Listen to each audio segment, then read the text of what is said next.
Boys, this is my music, this is my album. Don't forget to check it out right now. That's real ritual. That music is played with the devil. You know this devil is speaking to you. Yeah, keep it all the way. Dalam darkness, it's my friendly. Hidup aku dengan ritual. Lain macam hari-hari, aku cuba buat paranormal. Hidup aku macam ritual. Kau tak nampak aku tapi aku nampak kau. Kau tak nampak aku tapi aku nampak kau. Walau di mana kau berada, aku nampak kau.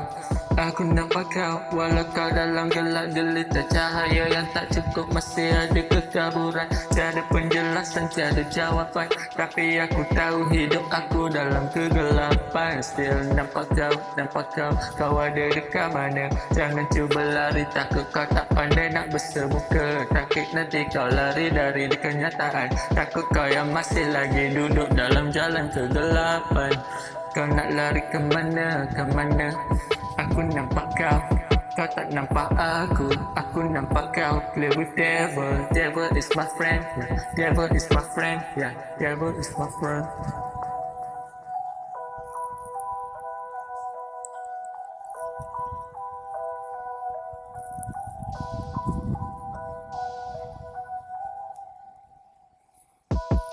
Devil is my friend, you know I be all the enemies. Because orang tak boleh nak kata bukan baik, tapi aku bukan fake friend. Bukan aku slimer, tapi ramai orang kata aku stunner. Hidup aku beginner, ramai kata cuba nak ikut tapi cuba nak usaha. Tapi tak hanya borak atas angin, tapi banyak yang macam celaka.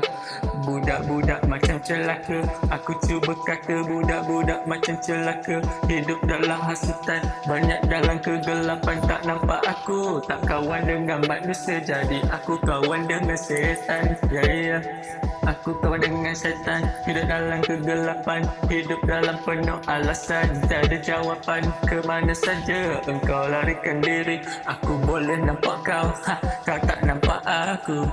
Aku boleh nampak kau, kau tak nampak aku boleh nampak kau. Kau tak boleh nampak aku nampak kau. Jadi kau tak boleh nampak aku nampak kau.